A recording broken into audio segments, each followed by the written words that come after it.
Thank you. I'll try to speak up loud. Do you hear me in the back? Fine, okay. So I'm going to talk about these models that are able to capture within person variability, location scale models, mixed effect location scale models. So I have like about 3 focuses: inter-individual variability, what it is, why we should look at it, and mixed effect location scale model, so the model I'm talking about, and then an example of a simplified location scale model.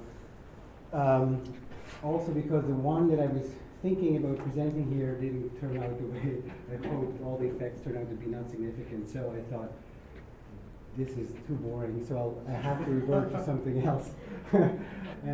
So just to take it away, the surprise, so physical activity doesn't really have any effect on positive or negative within person variability, the data that I was looking at, so we're dropping that one. But, so inter-individual variability, what is this? It's basically the fluctuation around a person mean in repeated measures, which we typically perceive as error variance. And another way to put it is, so inter-individual variability is commonly used to describe the amount of reversible short-term behavioral fluctuations. Reversible in that sense because we think it fluctuates around a mean of 0, so it goes kind of up and down. However, so the idea here is to say we don't think it's just error variance and nuisance and white noise. We think it carries information, so the nature of the variance might be important to know. And the typical way to approach this so far is by kind of conceptualizing inter-individual variability by with the intra-individual standard deviation. That's what you find most of the times. There are variants and different approaches to it. But that's kind of the thing you find most in psychological literature when people want to work with intra-individual variability. They would convert it to this intra-individual standard deviation, and then use it in all sorts of forms as predictor or as the outcome or whatever they feel like is the right thing to do. So to give you again kind of a visual what this inter-individual variability looks like, so we have different people that showed up at different sessions. But the main point here is to say, so we see that there are some ups and downs in this variable, and they're not all the same. Some people hardly vary or hardly fluctuate, while others do a lot. And so so this kind of information, this variability obviously is what we're interested in, and where we think this might be something that we should look at. There is quite a bit of work that focuses on these inter-individual variability. There's more than what I cited here. The ideas are all, there's a paper from Woodrow, 32, where he talks about these things. So it has been in psychology, has been with us a long time, that we just don't want to dismiss this as error, but we want to kind of go on and understand these patterns of variation. So this typical approach, which I was talking about, this intra-individual standard deviation, typically follows a 2-step procedure. So in the first step, people would fit a model, the easiest way, maybe kind of a linear model for every person, and then they go and collect the residuals. And out of these residuals, a standard deviation is computed and then used later on for other purposes. The kind of problem I see with this approach, so if you take 2 steps, basically is sometimes the individual mean or the location where someone is basically dictates their variability. This is very common with reaction times. People who are very slow typically also have So if they have large numbers in reaction times, the slow people, they would also have very large variability. So basically, sometimes depending where you are, this is going to tell you how much variability you actually have. The extreme case is someone who's operating at the floor level. There's hardly any variability at all. So by taking these two steps, and a common thing, a recurring theme that happens is that people would take these two steps, they do not retain the information of the inter-individual mean, but just keep the standard deviation, and then they go about explaining things that might be just as well explained by the mean than by the standard deviation. So this is something which I find problematic, and there is an alternative approach where, and that's what we're going to talk about, this location scale model, where we try to model everything simultaneously, everything at once. So basically we have a mean structure and variance part, and we try to maintain all these effects in one single model, so we don't have to take it apart within two steps. We will expand this to include explanatory variables, both for the within subject variance and the between subject variance, and we can obtain correlations across these two levels, across the location and the scales. We will see how that works. We will have them in a common covariance matrix where we see how these individual differences play out on these two location or location scale, and again, everything is estimated simultaneously. So if we start at the classic mixed effect model, where we have fixed effects and random effects and error, so where we basically say our dependent variable is a sum of a fixed effect coming out of the sample population and individual departures from these average effects plus an error. So this is where we're starting. And so the next slide are going to be basically drilling into this location scale, or basically moving from this classic model into this model that kind of tries to tease apart more and more variability. I will also have some figures, graphical representation in case you get lost along the way. So we have some assumptions that we typically take. We think that the random effects are normally distributed with a mean 0 and some covariance matrix where our random effects, the covariances among the random effects are stored. Then we have the residuals, which can take, again, some form, and again are normally distributed with mean of 0 and some error structure. So here we have between person variances and within person variances that are captured by these two terms. Now, typically, so if you focus on the within subject variance, or basically the error variance part, we typically assume that the errors are drawn from a common distribution, and we kind of, that's where all these errors are coming from. And now if we start to basically allow different variances among people and across time, we might say that we are starting to draw our errors or residuals out of the distribution that changes over individuals and over time.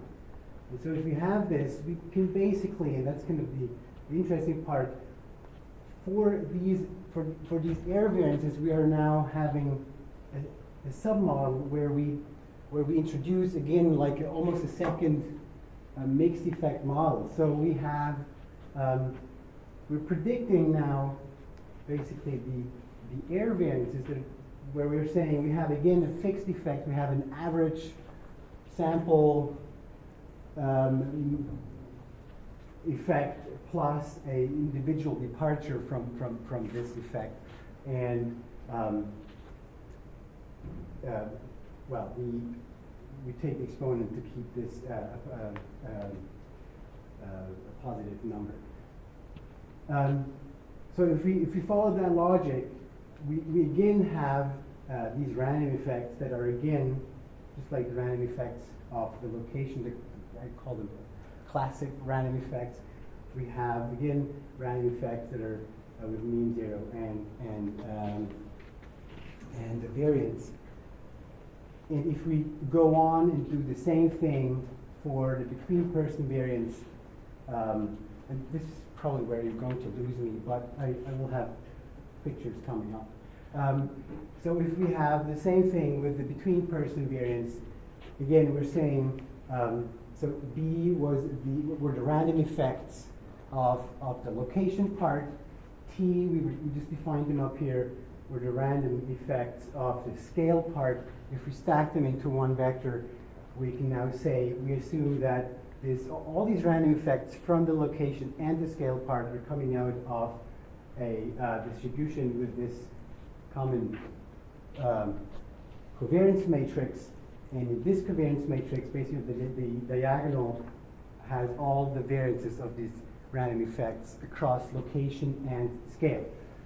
So if we kind of look at the diagonal, sigma square 0 and 1 would be the variances from which random effects of the location are drawn, and 2 and 3 would be the variances from which random effects of the scale are drawn for the simple case where we would have, for example, intercept and slope.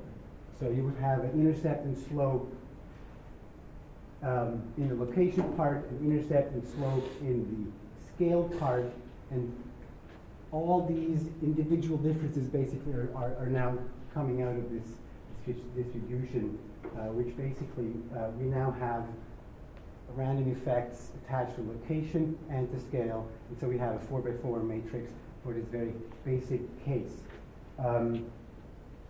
Good. So I thought maybe it's a good idea to repeat this information with figures. So again, if we start with a very basic model, these are some slides I used in a different context, but I think they illustrate this very well again. So if we start at a very basic model where we think, okay, we have a regression model, something happens here and we can fit a straight line, then we're good. But maybe we'll have something going on. There might be two subpopulations, maybe, I don't know, males and females or whatever, so we can start splitting up. And so as we move on, we might realize at some point we don't only have different groups, we also have different people, and they all have basically, they have different intercepts, they start at different points, and they change over time. And so we can have also different slopes that we expect over time. So we have a kind of that intercept and slope variance that we're now modeling. And so as we're moving on from the classic model to the mixed effect model, and then we're going to this mixed effect location scale model, here we would say we have individual differences in the intercept, and it doesn't look like, but we could say we have individual differences in the slope, and then we also have different variances for these individual differences. So we have a group that is red that seems to be has a larger spread, and another group that is teal has a smaller spread. So we could start basically explaining or include variables that explain the between subject variance. And if we move on and say, well, we also have a variable that we can include to explain the within subject variance, and that would be kind of the complete model here, again, where people start at different places. There would be a location, intercept. They change differently on average. That would be the location slope variance. And then we have different groups that have a different spread. That would be the between subject variance that we just modeled here. But then we also have this effect that as time goes by, the variance starts increasing. So there's a variable, in this case, time, that basically leads to increased variance over time. So, and this is where we start explaining these differences, plus not everybody increases over time. So from this line here, doesn't seem to have much of an effect of time, while some lines here really have a very strong accumulation of these variances. So that's kind of where we're going, what we're trying to kind of work at. So the models that basically explain, and I'm going to focus more on this here, where these changes or differences in variance are coming from. Good. So I hope these figures clarify it to some degree. I'll have, again, they said I have an example. Maybe this helps as well. So we looked at the variability over positive and negative affect over a period of time, and we wanted to see how people change and whether they are reactive to stress. So the idea would be if on days where people report more stress, that their reports of negative and positive affect would be more variable. So we're not saying that they're more negative or more positive, we're just saying they're more variable or less consistent. And on days where there's less stress, then people might be less variable over in these occasions. So I used 178 undergraduate students, and they were measured up to 14 days in a row. We used this negative and positive affect scale from the PANAS, and daily stressors is a varied ratings of stressors, which is basically people report if they had stress and how strong on a scale from, I think, 0 to 10, that stress, how they felt that stress. So we're not going to model between subject variance just because it complicates things. So basically, just to return back to this model that we looked at before, so we have this model where we say this kind of the location part, and this is the scale part where we say we have a time varying covariate, like the stress, daily inventory of stress, that kind of guides the variability of the within-person variability.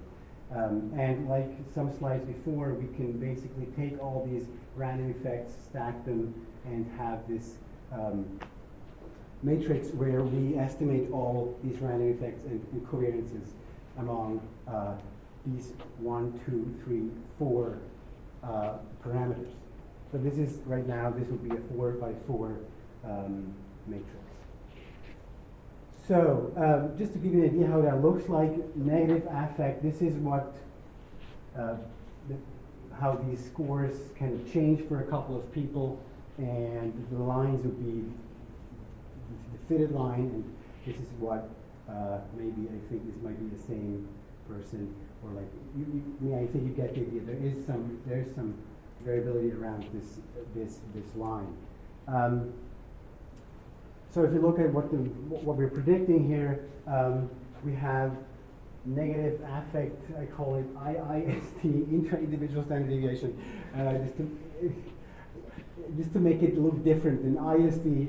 But so basically we're in a standard deviation metric, and so what we're seeing is that as the severity of daily inventory, or like as the stress increases, or as they report more stress, most people will have higher variability within person variability. Not all of them, some are actually decreasing, but most of them are actually increasing. The same happens, or to some extent, similar things happen to positive affect, where again, the variability just simply increases. So you might think you're very stressed, and so in the morning you might feel very down, and at night you might feel very up, and so I mean, there's just more movement in these days. Again, this doesn't tell you where the kind of the actual rating goes. It just tells you on days where there's more stress, there's just more within person. Philip, can I ask you a quick question? These are predicted scores. Yes. From which model? From this model, from this one here. So where we say we have DICE as the daily inventory of stress, we have a time effect which typically... So you predicted the residuals already. You not predicted, right? Well, no, I'm predicting the standard deviation, which I call intra-individual standard deviation.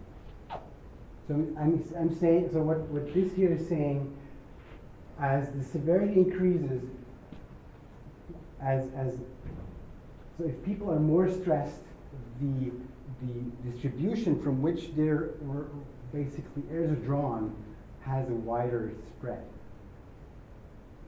I'm not saying where the residual is. I don't know where it is.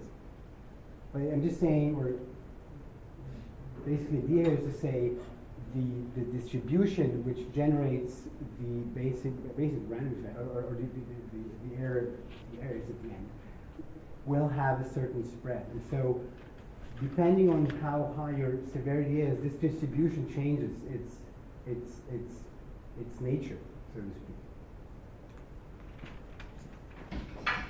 To kind of give you some numbers to these things, I mean, these are the classic fixed effects. People start an average at a rating of 23 for negative affect and positive affect.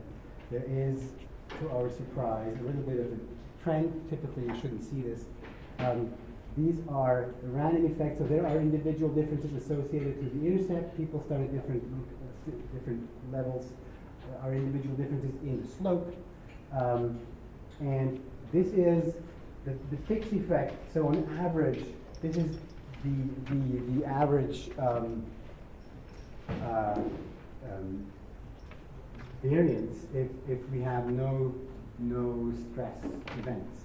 And with every stress event that people report, or the severity of the stress event, the variance, basically, error within person variance starts increasing. And again, here we have random effect associated to it, where we say, so people have on average 2.55 on a log scale of the variance. And then there are individual differences in this parameter, and there's also individual differences in the way DICE severity operates.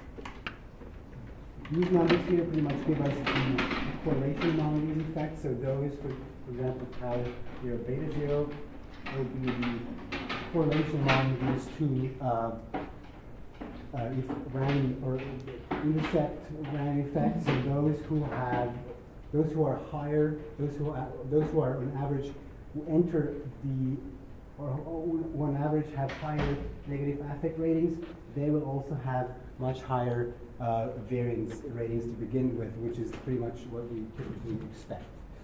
Good. So, just to come to an end here,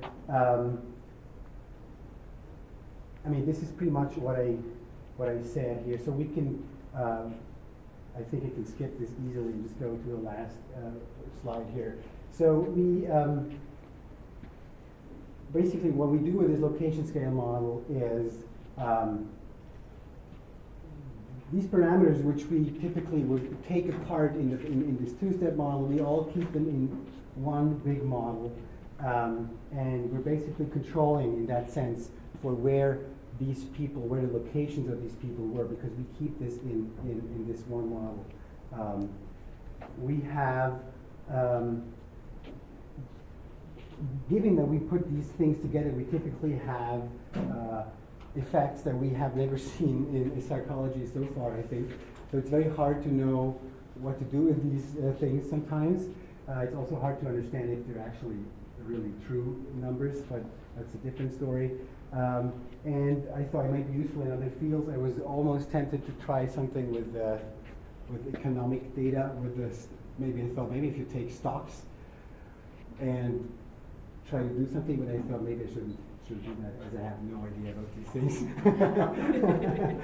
Anyways, so one thing is that really one of the big issues with this model is that it gets very intricate, very complicated. Especially the covariance matrix gets very big very quickly, and it becomes very problematic to estimate this.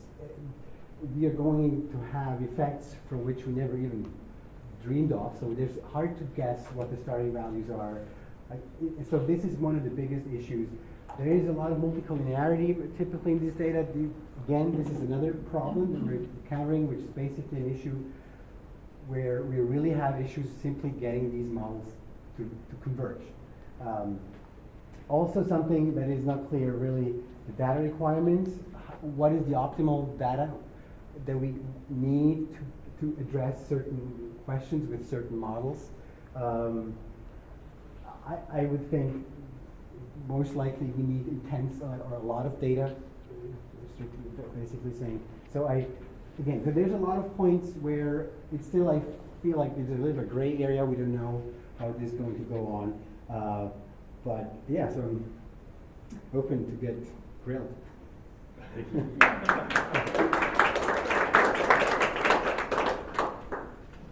Yes.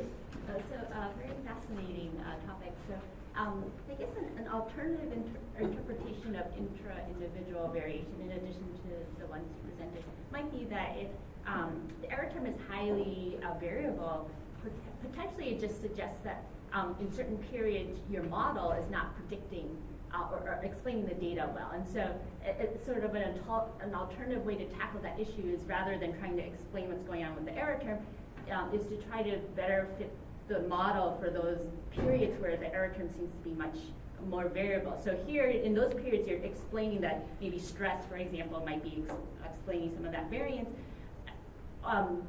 Maybe another approach may be to use stress or interactions with stress and some of your other observed covariates to better fit your actual model, and then maybe decrease the variance in the error term. So I was wondering if you could talk about how you know whether or not it's better to try to explain differences in variability within the error term, rather than trying to better fit the observable components of the model itself, and what are some of the trade-offs, or why you're focusing more on error. Yeah, I mean, this is an absolutely good point. And so first of all, this doesn't work for all. I think some variables it's easier to work with this model. Like, that's why it chose positive and negative affect, because we typically think of these things to be more or less positive affect to be stable, so we could think of a line and then there's some variability around it. But if there is like a seasonal change or whatever, I mean, this would be going into the structure of your means, and I mean that's something you would absolutely agree. I mean, you would have to take care first of getting a good model for your average change, and then what remains you might go about and explain it with additional parameters for the kind of the variance around it. But typically, if you have changes that you think, I mean, again, if you just fit a line through everything, there's always going to be variability. But if it's just the underlying mechanism isn't aligned, which is probably never the case, then you obviously miss something of the true process. And I would absolutely subscribe to this. You have to spend time and figure out what is the process that actually generates the data in the first place. Other questions? Can I just ask quickly, so is it just a regular maximum likelihood estimator, but it's non-linear measurative? Is that what you were doing? This is, I used kind of Bayesian. Okay, fine. Yes. I mean, there are sometimes it works with just the maximum likelihood under some conditions, I think. I stopped completely because I was tired of trying. And so, yes. So you're using Bayesian methods as a computational device. Yes. But then you're still interpreting results as if it was like an MLE. I mean, yeah, so this I feel Classical confidence. I feel very, you can read this Are as you calling these confidence- Bayesian confidence intervals or? Yeah, you could call it a credibility Okay, interval, okay, which okay, is fine. nicely coincides nicely with Okay, confidence CI, interval. agnostic. And that I made 2 stars here also has to do with, if I have 1 star, they all shift over. And there was, Yeah. there are some, yes, I mean, I know what you mean, so. Very good. Okay, well, thank you very much. Okay. So I'm talking next, and Emilio will tell me when I'm running out of time. Yes, So say 20 minutes, and then give me the warning. Yeah. Okay. So my talk is applicable to this data setup as well as other data setups. But in my case,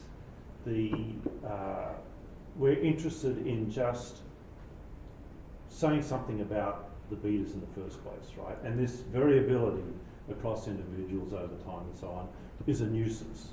And we don't want to go all the way to having specify a model as rich as this. We want to be minimizing the number, minimizing the assumptions. Okay.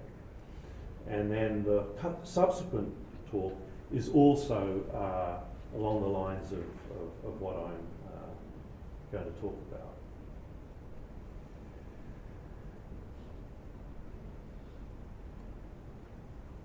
Okay, so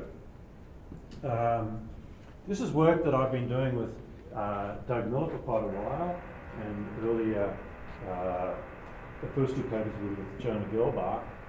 And what I'm talking about is a very lengthy paper in Journal of Human Resources last year. Okay, so we're in a setting where we're just going to consider OLS estimation, but this does generalize to, logit models, instrumental variable models and so on, but we're just focused on OLS. We're in a very nice setting where we believe the OLS estimate, right? There's no problems with estimating it, it makes sense, right? The problem is getting the correct standard errors, okay? And we want to do that under minimal assumptions, okay?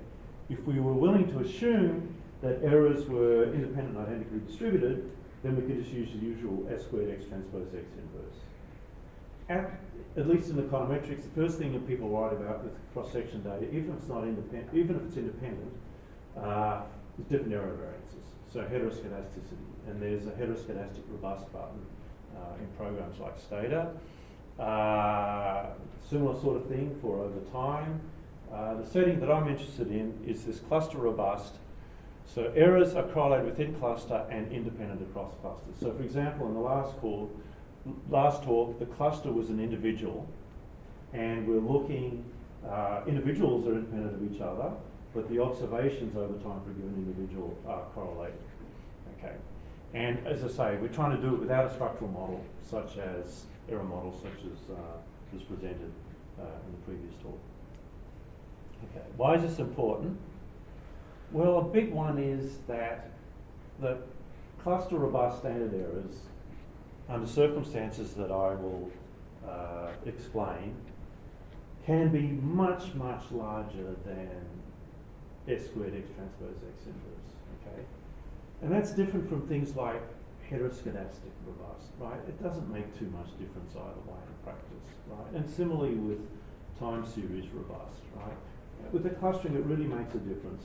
And the intuition is that the default is to assume every extra observation is an independent piece of information, right? And in this setup, if you add another cluster, that's independent. That's an independent piece of information. But if you've already observed someone for 100 time periods, that 101st time period is not a purely independent piece of information. Right? Okay, so it's important to control for the clustering. Okay, and the area that I work in is empirical public. I've got this in the wrong place. Public/labor, public economics labor literature that's using quasi-experimental methods. Okay, and then in principle, in Stata, which everyone around me uses, this is just regress y x comma VCE robust, right? Could not VCE cluster. Could not be easier, but actually there's surprising number of subtleties that arise. Okay, so the 2 classic examples that the economic literature is working with is we have individual I in group G, where this could be students in a classroom, it could be individuals in a village, right? And we've surveyed a number of villages, and we are willing to assume that, you know, there's independence across villages, but within village, there's correlation, right? After we put all the regressors in this village, there's a tendency that, you know, if one person's wage is above what our model's predicting, that's also true for, you know, there's a positive correlation with that for others. So the example that I'm looking at is the following. So the outcome is wages or log wage, and we're putting in all the usual suspects, years of education, there's a union worker and so on. And then what we would like to do, we want to know if people are in risky jobs, you know, so there's a risk of injury. Our theory says holding all these other things constant, they should get a wage premium. Okay? So ideally we would know for each individual what their particular risk of injury in their particular job was. But we don't know that. That data is not collected. Instead, we know that they work in a certain occupation. And we know in that occupation that there is a certain job risk. Okay? Or they're in a particular industry. Right? In some industries, there's a higher risk of injury than others. Okay? And we're particularly interested in inference in this regressor. Okay? And the reason, and we're going to get a good estimate of this, you know, but in getting the standard errors for it, it'll turn out that if we ignore the clustering issue, we're wildly, wildly wrong.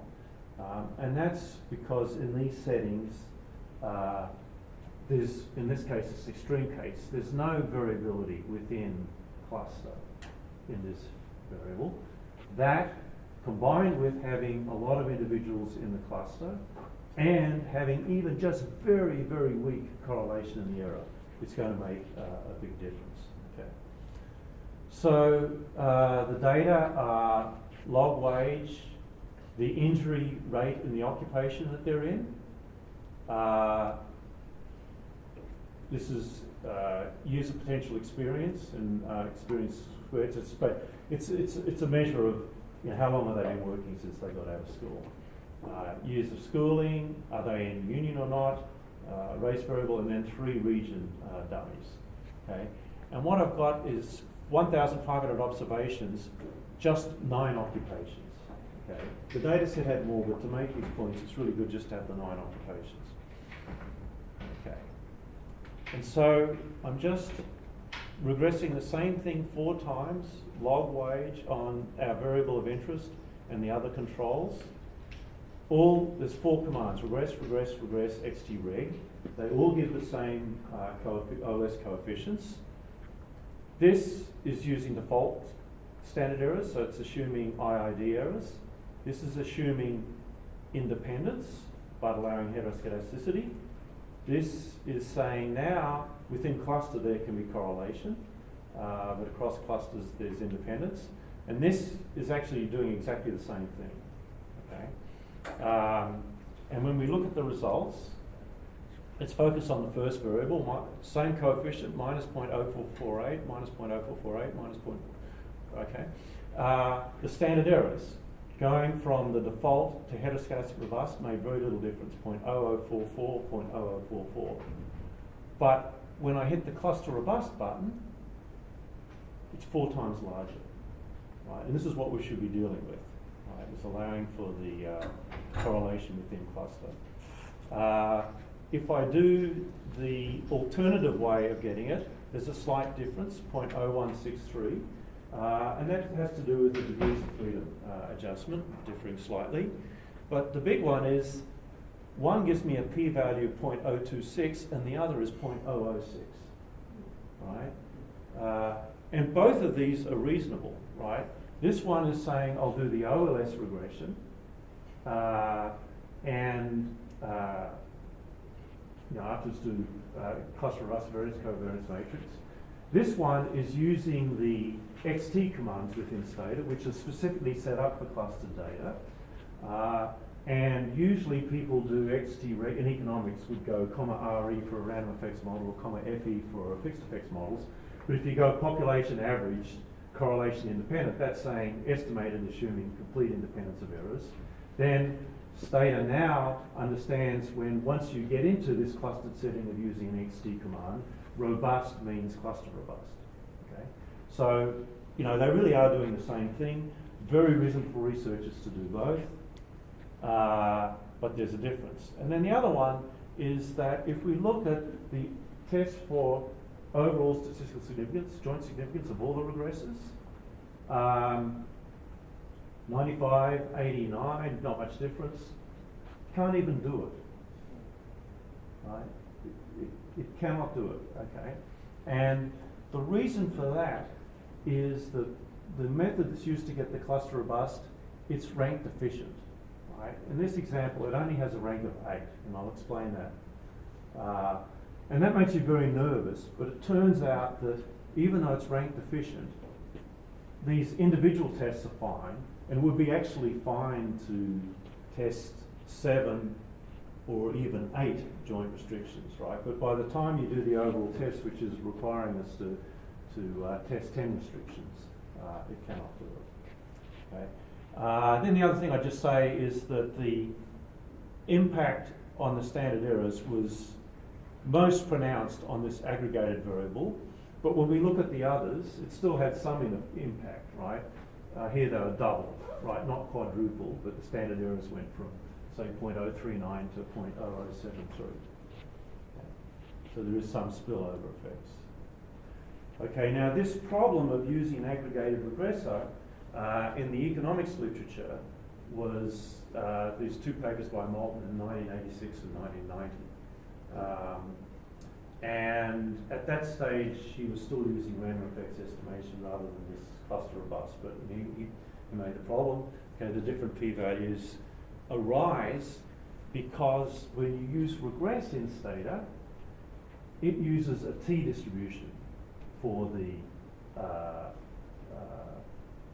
p-values, and in a cluster setting, it's standard to use the degrees of freedom, not the number of observations minus k, because we don't, we're having correlation across clusters. It's the number of clusters minus 1. So here I had 9 occupations, 9 clusters, 9 minus 1 is 8.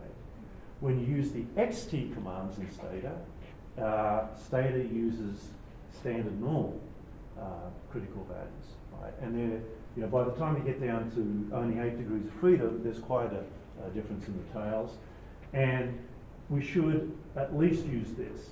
And actually, there's evidence suggests the tails are even fatter than that. It should be t with fewer degrees of freedom than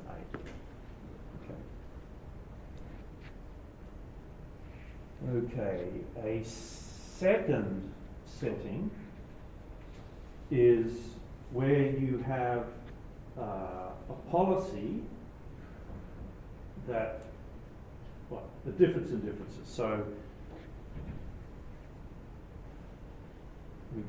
we're observing US states over time, over years. And we're wanting to look at the effect of bringing in a policy. And that policy comes into, some states get the policy, some don't, some at, and at different times. So it might be an increase in the minimum wage, a substantial increase in the minimum wage. Okay, and you want to see the differential out. So we do this difference in differences approach, and what people have is they have data then on state year pairs, and there was a tendency for a long time for people to say, I'll just assume these errors are independent.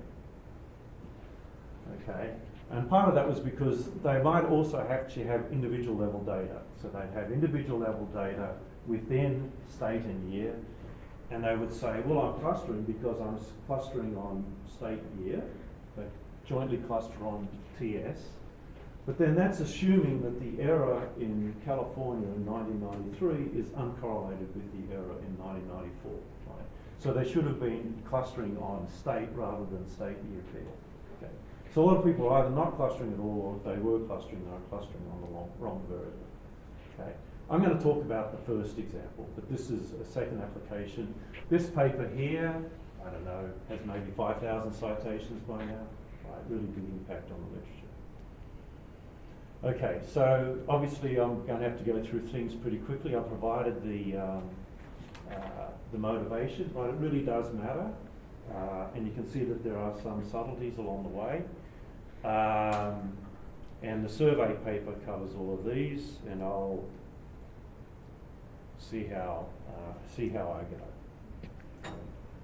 So if we go back to the simplest case, right? Regression is the IID case, just YI, that's regression on an intercept. Right? So let's look at that case. The variance of the sample mean, right, that's what we get if we regress Y on an intercept, is the variance of a sum, but the variance of a sum is a double sum of variances and covariances. Okay, and then to get the average, we divide it by n, and variance involves squaring, so we've got a 1 over n squared here.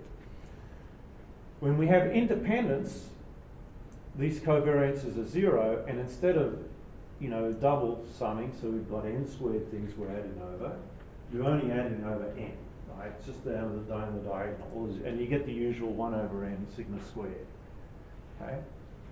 When we have correlation, we're going to have to add a lot of things in, and a common model to start with is to assume equicorrelation. So there's equal correlation between the observation for John and Fred as there is between Fred and Sue. Okay.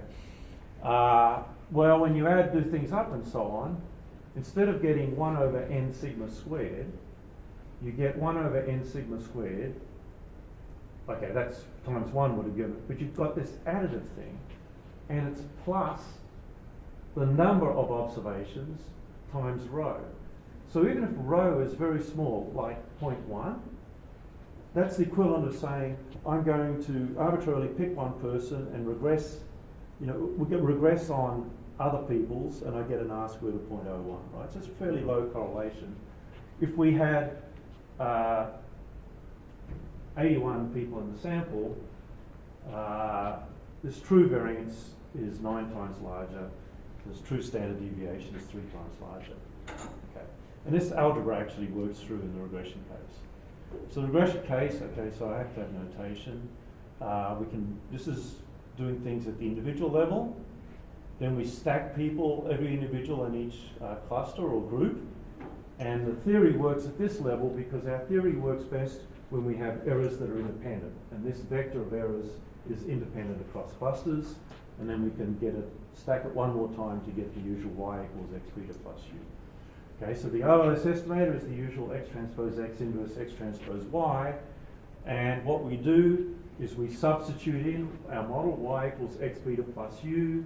A little bit of simplification occurs, and we get this beta hat equals beta plus x transpose x inverse x transpose u. So for simplicity, we view the x's as fixed. We want to know what's the variance of beta hat. Right? Well, then it's this, the only random thing is u. So it's the variance of this kind of fixed things times this random thing. And that in matrix notation is the fixed thing times the variance of the random thing times the fixed thing again. So all these different heteroscedastic robust, default, cluster robust, hat, all they're about is how do I estimate this? Right, this variance of x transpose u. Different assumptions about the error correlations u, the heteroscedastic, so I'm linked to different things here. Well, we get an expression in the cluster case. And here is the big insight. if we assume equicorrelation of errors within cluster, which is what, for example, a standard random effects model imposes. So if we said the error for individual I in village G is some village-specific component plus some idiosyncratic component, and this is IID and this is IID, then we get equicorrelation. Then the incorrect default OS variance estimate, S squared X transpose X inverse, should be multiplied by 1 plus. And it depends on how highly correlated are regressors within cluster. And I had started with an extreme case where everyone had the same one, right? The same occupation injury risk. So this was 1. But in the second example, the policy coming in over time, typically you'll have some are 0 the whole way through, the state's never got the policy, some are 1 all the way through, they've got the policy the whole time, and some it came in part way. That's going to give a correlation here that's very close to 1. In many applications, we have, this is the average number of people within a cluster, we have quite large there, and then this is typically very small, but when it's multiplied by this 1, and you've got 100 people in each cluster, it can lead to a big magnification effect. Okay. And this really provides a lot of intuition. This actually works quite well in other settings where we have like an AR1 error instead. Okay, so there's a theory. Again, I have this example where 81 people per cluster, the regressors invariant within cluster, the error correlation is 0.1 within cluster, and we're out by a factor 9 on the variance. Okay. The cluster robust estimate, and all these robust estimates that don't impose things like mixed linear models, hierarchical linear models, and so on, what they do is a lot of people think, well, the problem is I need to get this expected value. In order to do that, I need a model for expected value of UG transpose, which is the error variance matrix. And the big insight, okay, was to say that no, actually what we need is we just need to estimate this whole thing. And if we have k regressors, this is a k by k matrix. It's a fixed dimension as we add more observations. So we can use asymptotic theory, and it turns out, right, it's not that we're saying that residuals are good estimates of errors. We're not saying that. But taken together, this whole piece is a good estimate of this whole piece. Okay. And then there's some rescaling of residuals, right? And that is a scaling up. The idea is that our models tend to they're greedy. They're trying to find the best fitting model in our data, but that's going to be, providing a better fit than in the real world. Okay. Okay, so there's the literature. There was the economics literature. It was adopted very early in Stata. There was a statistics literature. The big thing is Liang and Ziege. Also, this turns out in the survey literature, they also dealt with this. Okay, we can do feasible GLS, and I'm going to go through things very fast. So we could do the mixed linear model, the hierarchical linear models, and so on. The big thing is we can robustify afterwards. This same cluster robust thing does work afterwards. And this, I think, is less done in disciplines, but you can, so in other words, there are potential efficiency gains to having some model for the error correlation. If you just go with the resulting standard default feasible GLS standard errors, you'll be wrong if you have the wrong model for the error correlation, but you can guard against that by robustifying. Okay, now I've got a random effects model with 1. For repeated measures data on individuals, it would make more sense to have an AR1 error, right? The error of this period is multiple of the error last period. In economics, this mixed linear models and so on, they're just not used much, right? And I don't understand that because there are potential efficiency gains, and people are often stressing about having a T of 1.6. The rank efficiency, just say that there is a mathematical reason for that, and it's not computable if the number of clusters is less than the number of regressors, right? So if you've got a country with 10 states and you put in 15 regressors, right, then you're going to have troubles. But it's okay. You can't do the joint overall test, but you can do lots of useful tests on the way. If you cluster bootstrap, it's no better than doing the usual. With fixed effects models, so what we call fixed effects models is you put a different interceptor in for each person. I'm running out of time, but a big thing is because of degrees of freedom correction, if you use reg or a reg in Stata with few individuals in each cluster, some people do it with just 2 time periods, you're way out on the standard errors. You should use XT-reg. What to cluster over, not always clear, and I'll just say quickly that a lot of people would use survey software for survey data.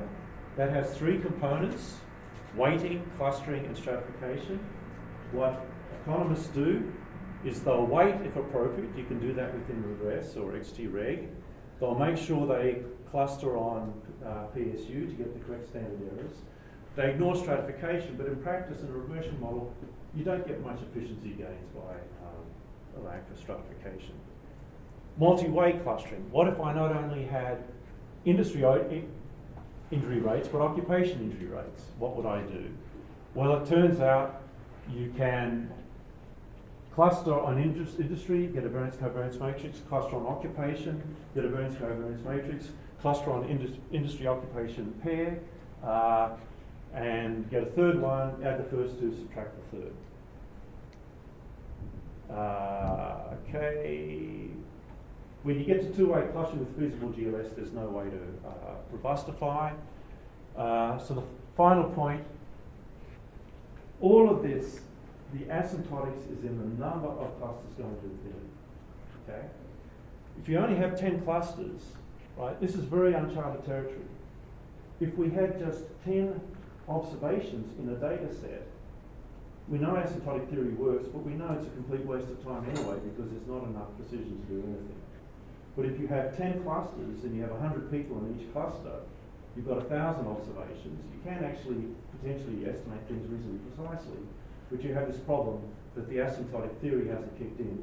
So our normal, confidence interval is estimate plus or minus 1.96 times standard error. It doesn't work very well, right? And our tests will be of the wrong size, okay?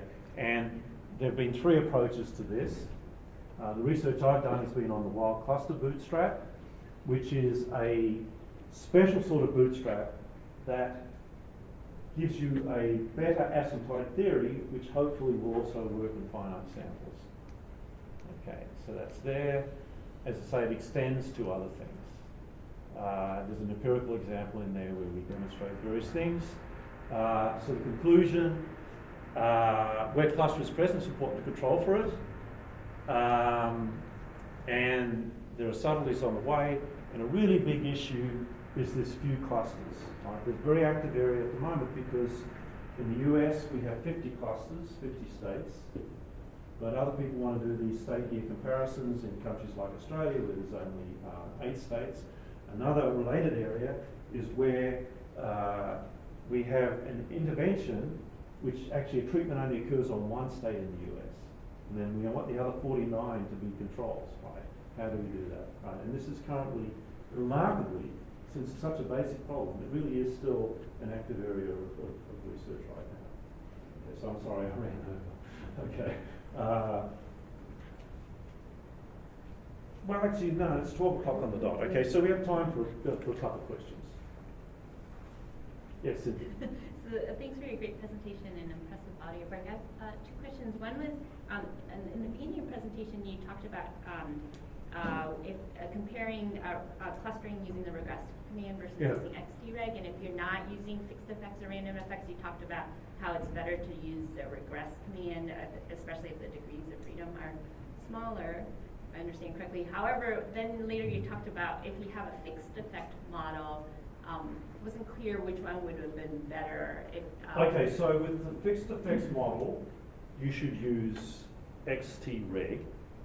Okay, and the problem is that in testing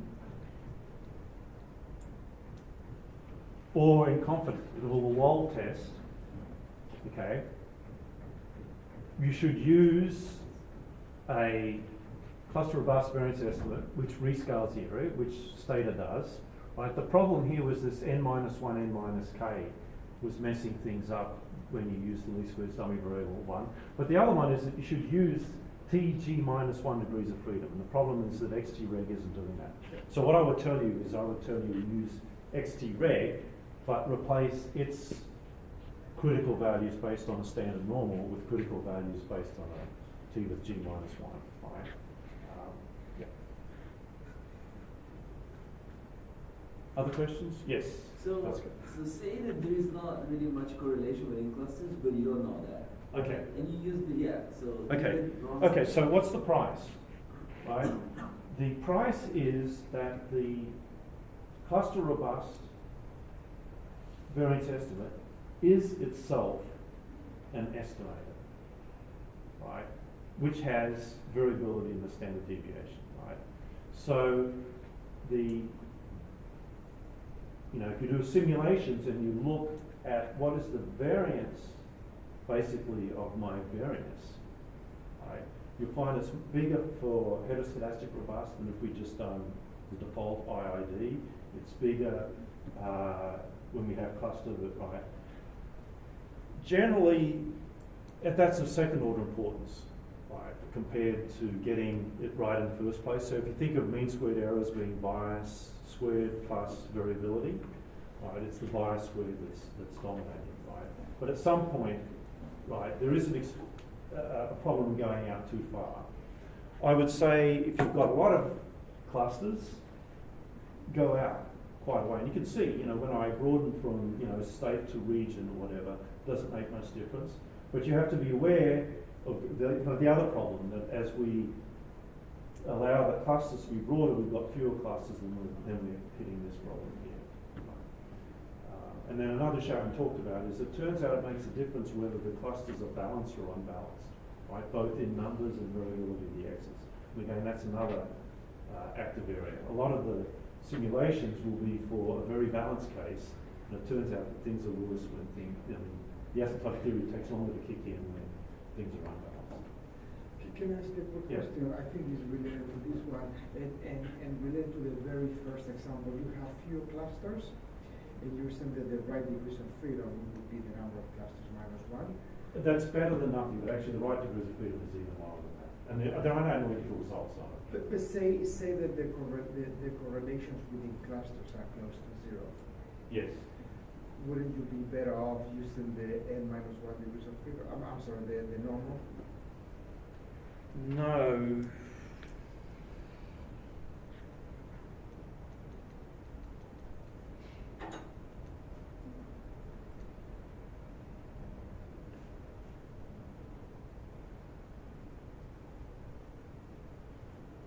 Okay, so you're just talking about, we are going to do cluster robust, but whether we should go to normal or not? Yeah. Okay, my experience is I've never seen that to be the case, right, in simulations and so on, right? It really is the Even case. the correlations within clusters are Yeah, very even if small. it's very small, yeah. Okay, sorry, I took too long. Next talk. That's okay. You took 32 minutes. Okay.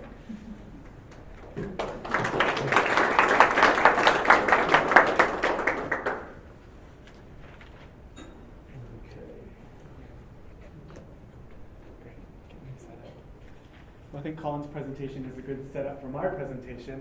My name is Kevin G. I'm currently a professor in the School of Education. I'm an applied researcher, so I'm going to talk about some of the stuff that Colin talked about in an applied setting.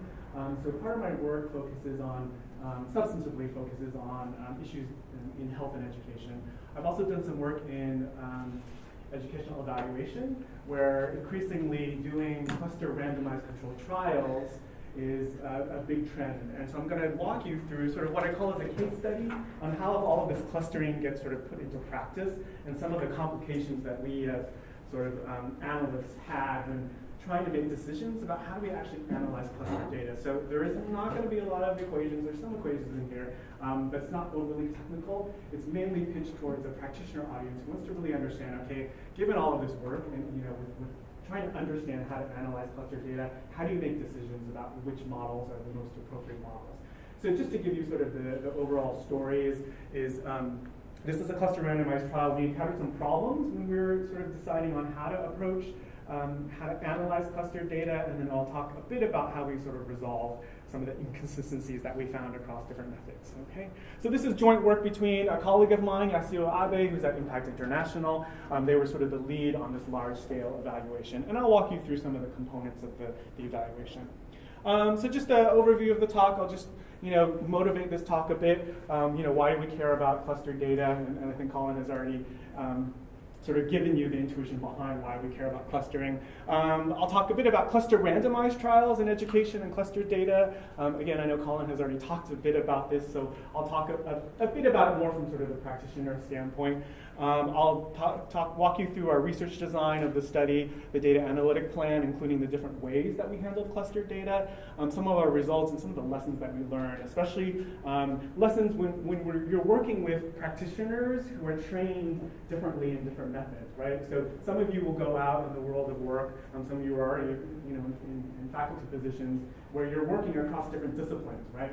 So you have an economist at the table, you have someone trained like me who's an applied methodologist, you have psychometricians, you have psychologists, and we're all talking about different terms and different ways, and no one can agree on things. Speaking of that, I'll clarify when I use the term fixed effect versus random effect, there tends to be a lot of confusion between economists and those of us trained, for example, I'm trained in hierarchical linear modeling and how we use those terms, okay? So I'll definitely you can interrupt me with questions if you need some clarification as I go through this.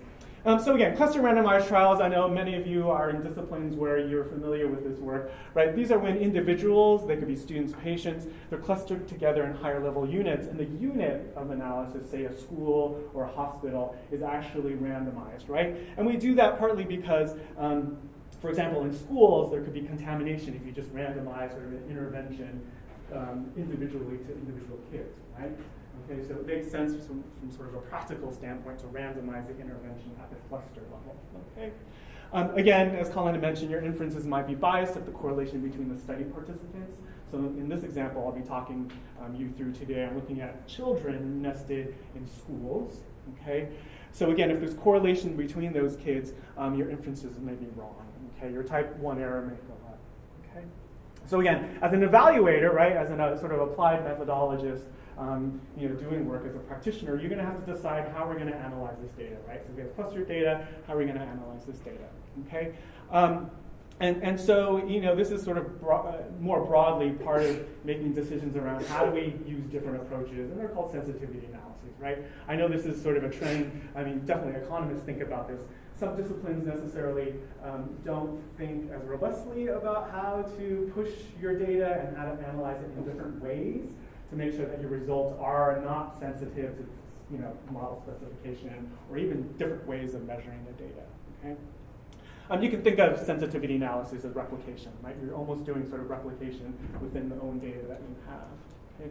So we looked at 4 methods to account for clustering, and I'll sort of walk you through some of these. One is hierarchical linear modeling, and this is when you specify different levels in the data. So again, in our setting, we had students nested within schools. Okay, we used, and Colin talked about this, feasible generalized least squares. We also looked at generalizing estimating equations, and then just ordinary least squares with the robust clustered standard errors as sort of the first approach there. Okay. Again, as I mentioned, cluster randomized trials. These are when the intact group, in this case schools, are being randomized to an intervention, and I'll tell you a bit about the intervention later on. Again, if we were just to run our intervention, right, as though kids were independent of each other, right, we're going to get, we'll get a point estimate, but the standard errors will be wrong. Right? Again, we're going to get an inflated type 1 error if we just treat the data as though it were not in a cluster.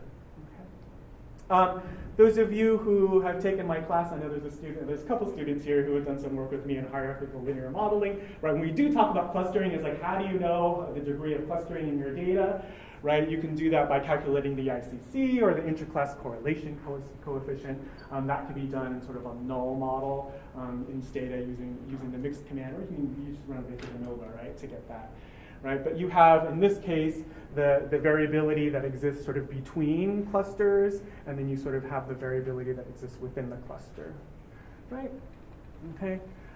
So again, the ICC typically range, or it does range from 0 to 1, right? So if your ICC is 1, that basically means that your cluster is basically behaving the same, right? So your cluster, so all the kids, for example, in the cluster are sort of behaving the same, right? So you can treat that cluster as sort of one unit.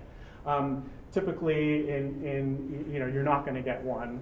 You may get values closer to 0. So when I teach HLM, students do ask, well, if my ICC is 0, can I just treat the data as sort of independent of each other? I still recommend that students do still, think about clustering, even if your ICC is closer to 0. Okay. So let me just walk you through the different options. Again, I'm trained in hierarchical linear modeling, and so here I've just provided in blue here some references that you can go to sort of follow up on trying to understand some of these methods. So hierarchical linear modeling, I think, again, you're specifying the data, and I'll show you later the equation that we used to fit when we ran our analyses. You're specifying different levels in the data, right? I think one advantage of using HLM is in part is, if you have clustering beyond just more than one level, right? So for example, I'm working on a project where, not only do I have kids clustered in schools, but clustered in regions, right? So you can accommodate sort of, higher levels of clustering in there. The sort of go-to resource is the Reich and Raudenbusch hierarchical linear modeling. It's a book that I use when I teach HLM. Okay. We also have feasible generalized linear squares here. Again, Colin's work definitely is sort of one of the go-to places if you want to understand that. There's generalizing estimating equations, and Colin already mentioned the Liang paper. And then finally, there's ordinary least squares, right, with robust cluster standard errors, which Colin went through. So when you look at actually the literature on clustering, I think there's sort of strong consensus, irrespective of the method that you're going to use, right? Accounting for clustering matters even if the degree to sort of the clustering or the correlation of, say, children within schools is even relatively small. So again, when I get students saying, well, my ICC is very, very low, so can I just treat it as though these observations were independent? I say, well, no, I think my advice is to still treat it as the data were correlated and think about the ways you can incorporate clustering into your models. There have been prior papers that have looked at these different approaches on handling clustered data, and sometimes they have consistent results across these methods, and sometimes they do not. In our case, I'll show you how we got inconsistent results and sort of how we resolved that. Sometimes, again, the number of clusters, as going back to Colin's presentation, matters as well as sometimes the distributional assumption, right, of the data within the cluster, right? Is the data normally distributed? Is it skewed? As Colin was presenting, I was also thinking about, in many cases, we don't have full information on the nesting, right? So in our case, we have kids nested, actually within classrooms, nested within schools. We don't have information on classrooms. And so we actually ignored that. So you do have to think about what that does to sort of the variability there. Okay. So let me give you some background on this intervention we ran, and then I'll show you sort of the results that we had when we accounted for clustering. So this is a teacher professional development program in a great area to do research. I actually spent time in many of these places doing data collection. So we were based in Hawaii, American Samoa, and the Commonwealth of the Northern Mariana Islands. In terms of professional teacher development, this project was trying to boost the skills of teachers in working with kids who had very low English proficiency levels. So this teacher professional development program targeted 4th and 5th grade students, and it was a really intensive program. It provided over 300 hours of professional development. Those of you who work in schools and work with teachers know that is extremely intensive. Many of these teachers needed that type of support in order to better support their kids' learning. Okay. So that gives you some background. This was just the theory of action behind the project. Teachers were trained in content and structure. We posited that the training they were getting through professional development was helping their knowledge and their practice, which would lead to better student outcomes. Okay. So let's just talk about who was in the sample and the randomization scheme. There are 46 schools in total across these 3 regions, 23 in the program group and 23 in the control group, or 23 in the treatment group. 246 teachers and a total of about 7,000 students. Again, so these 7,000 students were clustered within these different schools. Okay. Our outcome measures, so when you look at the outcomes that I'll be presenting, you'll see that they're based on these standard achievement tests. One is called the SAT-10 and one is called the Terra Nova.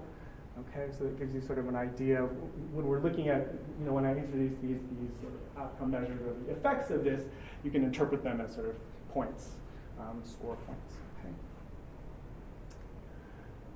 So this is where a lot of work in education, especially work that's being funded by the Department of Education, especially IES, the Institute for Educational Sciences, their go-to method for handling clustering data is hierarchical linear modeling.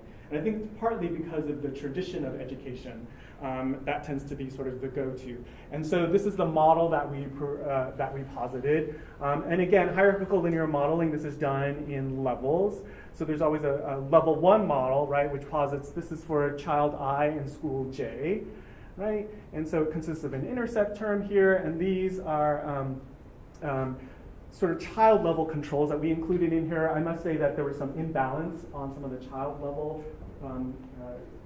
covariates when we looked at sort of the randomization, and so we included those in the model. And then an error term here, right? So this is the error term for individual child I in school J, right? Remember, these kids are clustered in schools, right? So not only do they have like an individual error term, right, but they have a shared error term, right, as a group. And so we posit a level 2 model, okay? And basically, in this level 2 model, the intercept here becomes an outcome in level 2, okay? And again, since we're randomizing at level 2, which is the school level, we include basically the status variable. This is the dummy variable about whether they were in a treated or a controlled group. Okay, and we do include also some additional school level controls that we found some imbalance on. But here, remember this UJ term, right? This is the shared school level error term. This is what remains unobserved, but everyone in the school for this specific child shares together. Okay. Now, so I had a conversation with my economist colleague. So my colleague Yasu, who I did this work with, she was like, "What is all this levels? I don't get it. I'm not trained in this." And I said, "Look, just collapse it, and then we'll look at this together." And this is essentially a random intercept model, right? So we're taking sort of this level 2 model and just basically substituting into the level 1 model, right? And so you just get your outcome for child I in school J is this intercept, this predictor on status, right? So here in the HLM literature, we call these the fixed effects. This is sort of the deterministic part of the model. These are also your fixed effects here. They're basically your regression coefficients, right? Here is the composite error term, right? This is the sort of stochastic portion of the model, and we call these the random effects here. So, and remember, we're interested in estimating the variability in these, okay? So we're estimating, especially in this case, we're just estimating the variability in the intercepts. So we're letting each school have sort of its own separate intercept, and we're saying there's variability in those intercepts.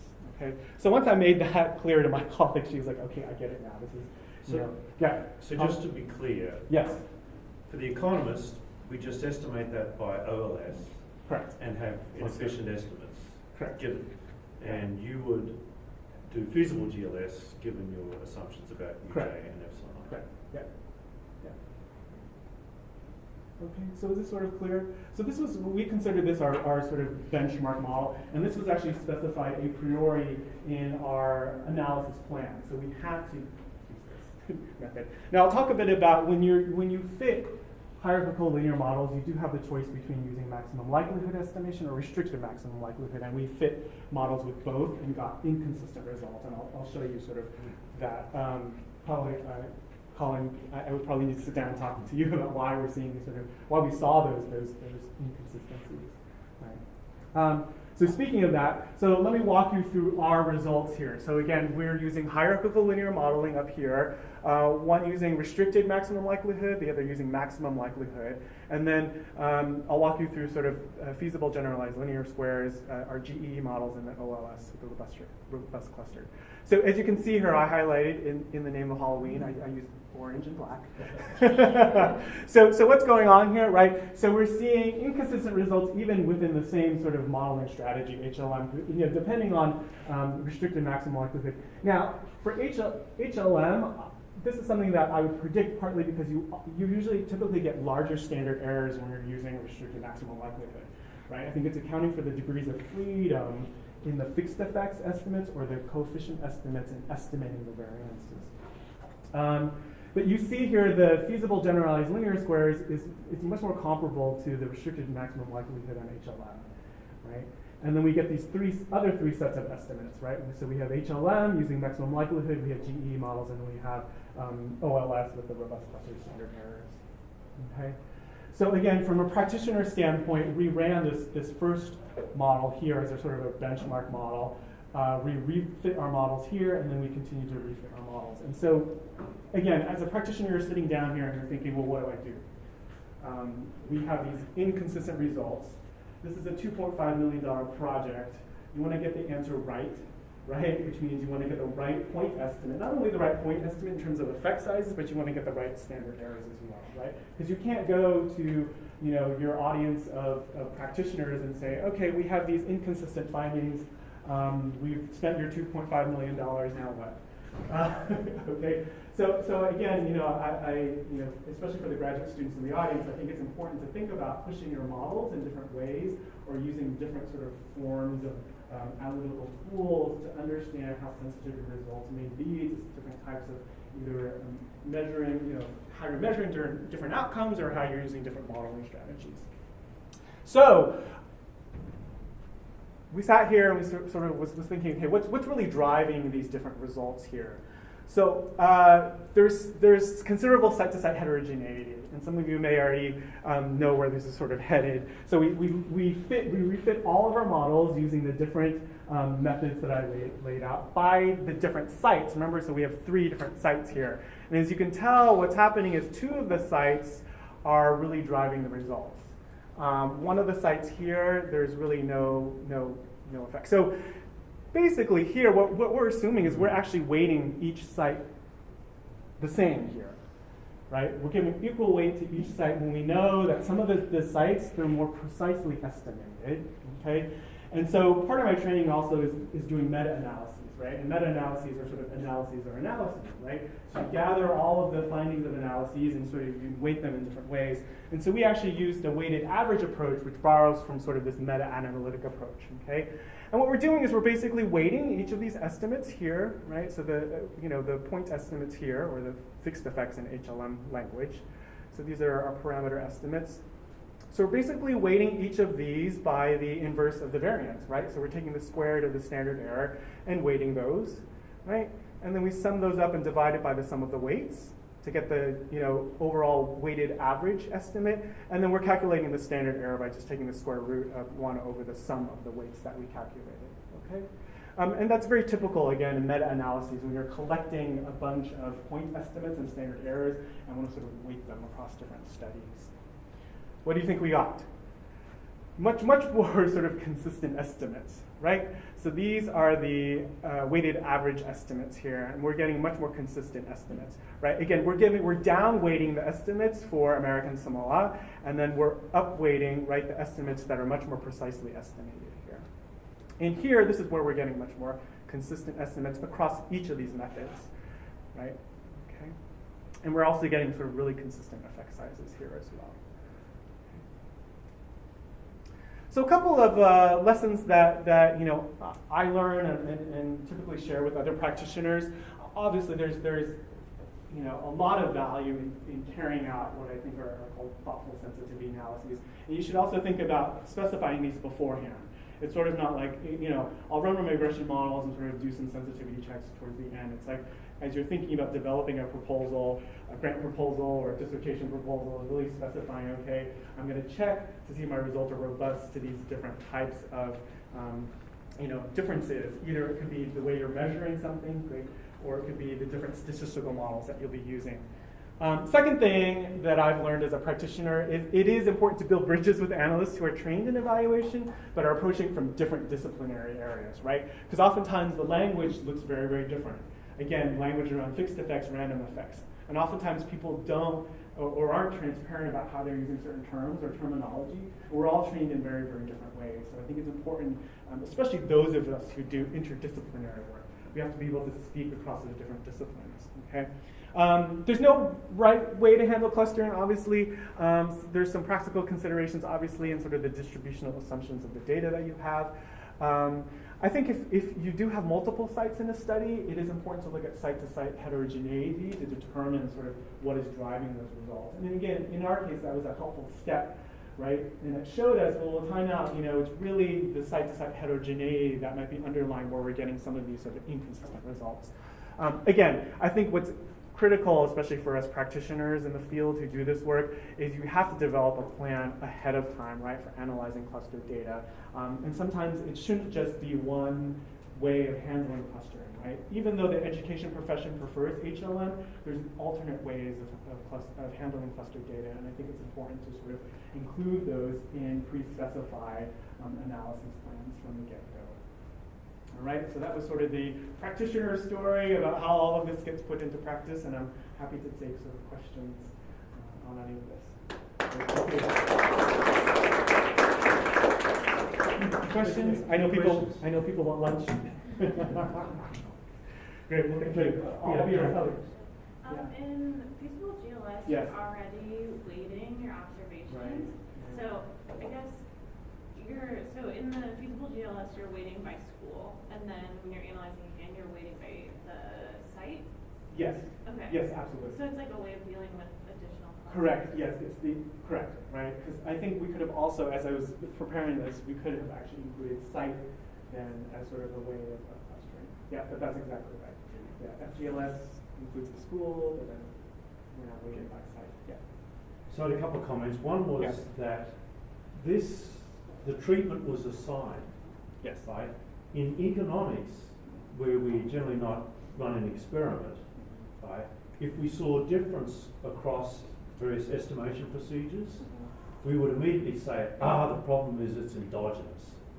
Right? And I have to deal with endogeneity, right? This possibility that, no, it's something else going on, like different sites and so on, we wouldn't even consider. Correct, we could easily rule out that. And then we would go to do what we call a fixed effects estimation, which is where we put in a separate intercept for each, a separate dummy, right? Well, I neglected to say when I went through it and stuff, a lot of economists feel when you do that, that takes care of the clustering, right? And no, it doesn't. You find that when you do cluster robust afterwards, it still makes an enormous difference, right? And this is something that people in the economics literature don't find. And then finally, I just say, it's interesting that in your very last slide, you actually ordinary least squares had the smallest standard error, which is surprising because all these other methods are meant to do improvements in efficiency, right? 1.12. But that may be because of the weighting. But anyway, anyway. But okay, so very good. Well, okay, I've enjoyed this session anyway. So Thank you.